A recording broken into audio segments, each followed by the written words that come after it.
Hello friends, this is a model of infrared door lock. To assemble this model, we have used an infrared transmitter and receiver LED,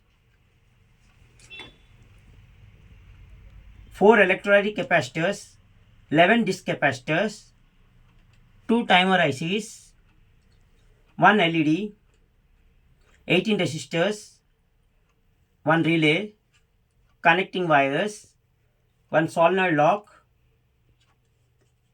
and 1 DC jack.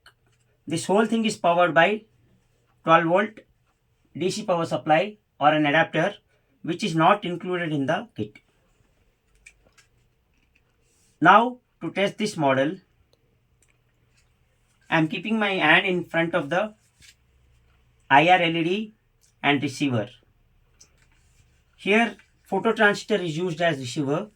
As soon as I keep my hand or any person enters near the gate, the door opens and he enters and it closes again. You can see here this closes. There is a small delay that can be controlled by this variable resistor. Again I am activating. Once I enter here, the lock is open. You can enter. In this way, infrared door lock works. Thank you for watching the video. Please like, share and subscribe.